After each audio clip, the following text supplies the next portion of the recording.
15. What man of you, having 100 sheep, if he lose one of them, doth not leave the 90, the 99 in the wilderness? What man of you, having 100 sheep, if he lose one of them, doth not leave the 99 in the wilderness, and go after that which is lost, until he find it? And when he hath found it, he layeth it on his shoulders, rejoicing.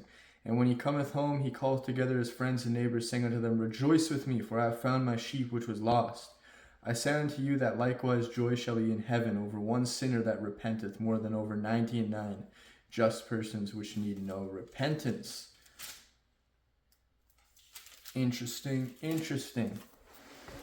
So, yeah, I mean, it pretty much, I feel like this parable or this story is as clear as day.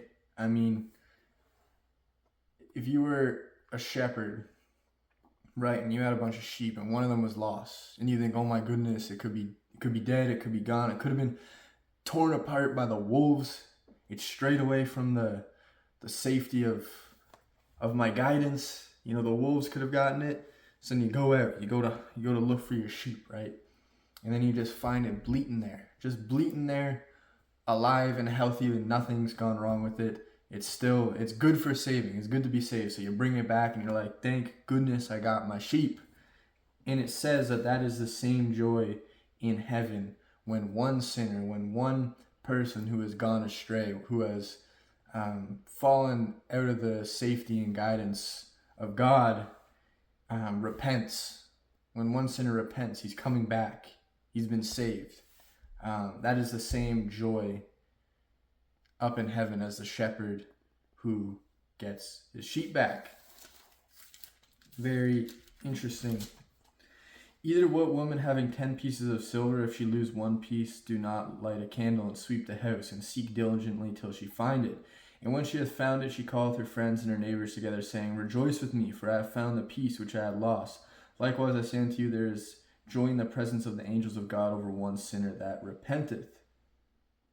So yeah, pretty well just restating the previous story. I mean, you lose $100 bill under wherever, and you start scouring the entire house. You're throwing pillows everywhere. You're tearing up the house, and then when you find the $100 bill, you're like, yes, thank goodness, it's here.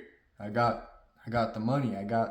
Where is the money? Give me the money. I got the money, and it's the same kind of principle.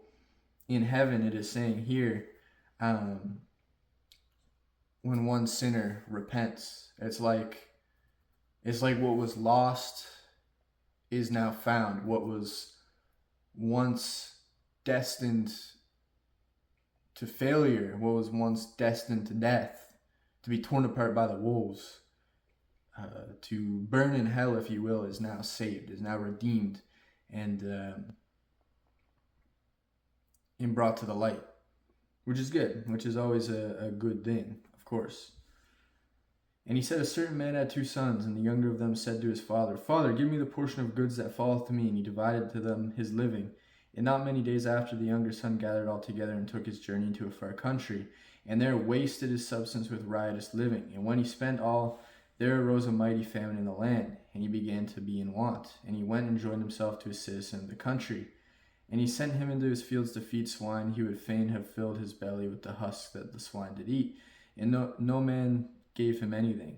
And when he came to himself, he said, How many hired servants of my father's have bread enough and to spare, and I perish with hunger? I will arise and go to my father, and will say unto him, Father, I have sinned against heaven and before thee, and am no more worthy to be called thy son.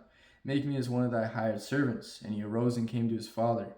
But when he was yet a great way off, his father saw him and had compassion, and ran and fell on his neck and kissed him.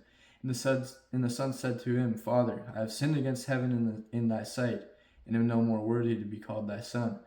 But the father said to his servants, Bring forth the best robe and put it on him, and put a ring on his hand and shoes on his feet, and bring hither the fatted calf, and kill it, and let us eat and be merry. For this my son was dead and is alive again. He was lost and is found. And they began to be merry. Boom, right there. That takes the 2 stories and kind of meshes it together in the father-son sort of relationship that we as people have with God. It's like we take our spoils. We accumulate abundance of spirit, of health, of wealth, whilst living with God, while being a servant of God. And then we think, oh, I can just go out, be on my own, and live a riotous life and blow it all and be okay. And that's what tends to happen when we stray away from God, as we begin to become more nihilistic, more hedonistic, just spending, spiritually, physically, and financially. And then when we realize our grave mistake, we begin to think, oh my goodness, I'm not worthy of being saved. I'm unforgivable.